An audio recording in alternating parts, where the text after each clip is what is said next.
महाराज एक छोटी सी हमारी जिज्ञासा थी कि पहले पुराने मंदिरों में ये तलघर बनाए जाते थे, सभी तक उसमें उनका क्या सोच था, और आज के किसी भी मंदिर में तलघर नहीं बनाए जाते, ये इसका क्या सोच है महाराज जी? नमोस्तु।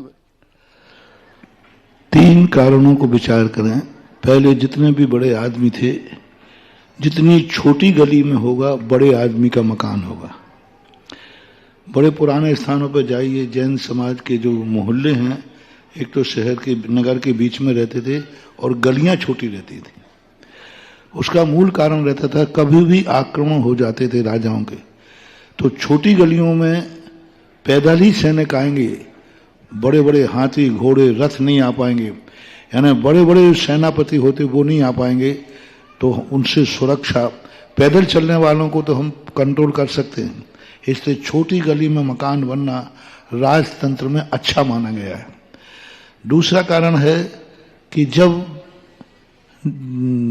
कौन सा प्रश्न था तुम्हारा? तलघर। और एक और इसके साथ में मंदिर के जो दरवाजे हैं वो बहुत छोटे बनाए जाते थे।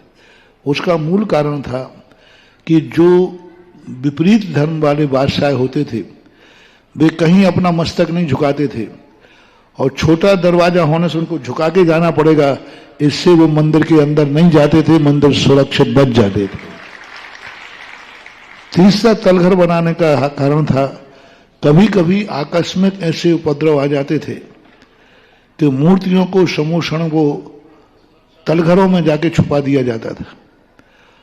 कभी यदि भागना पड़ा क्योंकि दूसरा देश राजा आक्रमण कर दे और कभी अपना राजा हार गया तो भागना पड़ेगा, तो उन मूर्तियों को जमीन के अंदर, तलघरों के अंदर छुपा देते थे, और उन तलघरों के अंदर छुपा करके मूर्तियों की सुरक्षा करते थे। मूल्यवान वस्तुओं को तलघर में, पहले तिजोरियां होती नहीं थी इतनी बड़ी, राजा महाराजा लोगों के पास भी तिजोरियां नहीं थी, बड़े बड़े लॉकर नहीं थे, उनके कुएं के अंदर, बावड़ियों के अंदर, उनके अंदर पेटियां भर करके बावड़ी के अंदर पटक देते थे, गड्ढे में गाड़ देते। पहले गाड़ने की परंपरा बड़ी परंपरा थी, गाड़ करके सुरक्षित रखा जाता था। इसलिए मंदिरों में सुरक्षा की दृष्टि से तलघर बनाए जाते थे। शास्त्रीय प्रमाण के अनुसार मंदिरों में तलघर बनाने का कोई आगम में उल्लेख नहीं। वास्तु ने स्पष्ट निषेध किया कि मंदिर के किसी भाग में तलघर की स्थिति नहीं होना चाहिए।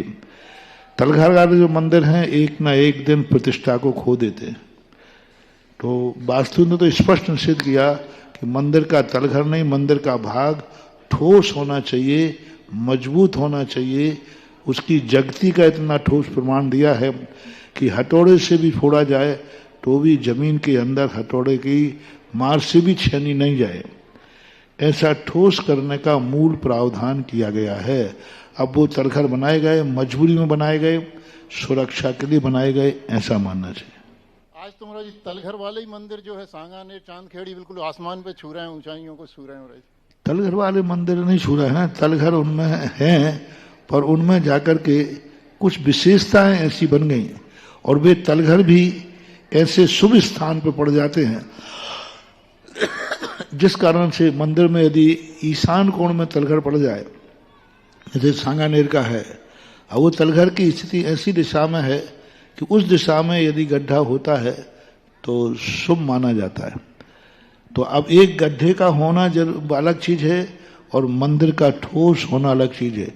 अब सांगानेर को आज तुम देख रहे हो आकाश के छू रहा है, सांगानेर ने बे संकट झेले हैं, वो संकट झेले हैं सैकड़ों सालों तक, जहां पर अभिषेक करने वाले नहीं थे, चमगादड़ें अभिषेक करती थी। अब उन तलघरों का जो जब 94 में गया तब चमगादड़ें अभिषेक करती थी, सारी मूर्तियों पर चमगादड़ों के लघु शंका के निशान थे, और वहां की पूर्व कमेटियों ने कह दिया था जिनको भगवान चाहिए सांगानेर से उठा ले जाओ। 2 व्यक्ति मात्र पूजा करते थे अभिषेक, वे कितना करेंगे? तो उसकी दुर्दशा देखो। आप चांदखेड़ी की बात, उस समय वहां पर जाकर के वास्तु से ठीक किया है, तब कहीं जाकर आज सांगानेर अंतरराष्ट्रीय को छू रहा है। अन्यथा तलघर ने तो अपना दुष्प्रभाव दिखाया था। चांदखेड़ी के तलघर का दुष्प्रभाव इतना भयानक था, सैकड़ों वर्षों तक पूरे तलघर में चमगादड़ों का घर था। 2-2, 3-3 दिन चमगादड़ों का मल रहता था, बीच में पत्थर रख करके जाते थे।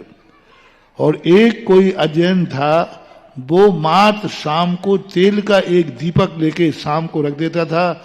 वही अभिषेक था, वही पूजा थी, वही सब कुछ था। ना कोई दर्शन करने वाला था, ना कोई अभिषेक करने वाला था। और एक दिन एक वहां पे जो लोग समाज थे, ऐसी दशा थी कि ऊपर के मंदिर को बिनौला की गोदाम बना दिए। एक व्यापारी ने कहा मुझे तो मंदिर ही गोदाम के लिए दे दिया, खाली पड़ा था, कोई जाता ही नहीं था। तो चांदखेड़ी ने सैकड़ों वर्षों तक ऐसा उपसर्ग सहन किया है कि ऐसा उपसर्ग आज बहुत मुश्किल में देखना है। चमगादड़ों के लिए कुछ था ही नहीं, हल्ला करते हुए जाते थे वो दीपक लेकर के, बस एक रख कर वापस आ जाता। उस व्यक्ति से मेरी चर्चा हुई जिनके पिताजी ये कार्य करते थे। तो तलघर ने अपना प्रभाव तो दिखाया। अब जब उसके बाद गए तो उसके बाद जो वास्तु दोष थे उनके जो आगे तलघर के थे, अब उनको ठीक किया। और अभी तक भी ठीक ही होते जा रहे। लेकिन अब ऐसा ठीक हो रहा है कि आप देखना चांदखेड़ी और कुछ दिनों के बाद पूरे विश्व का नंबर 1 पे आ जाएगा। क्योंकि बड़ी मुश्किल से अब एक गलती करने पर एक और करना पड़ती है, तो माइनस प्लस, तो उसका कार्ड निकालने के लिए दूसरा और करना पड़ा। अब जिस ढंग से वो तलघर खुला है उसके कारण से अब जब से वो तलघर की बाहर का काम शुरू हुआ तब से चांदखेड़ी का ऐसा रूप बन रहा है कि वो वहाँ की कमेटी से पूछो, जाकर के देखो। तो इनका दुष्प्रभाव तो पड़ता है।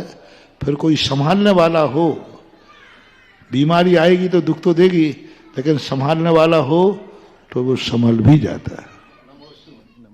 जिज्ञासा रखेंगी मोनिका।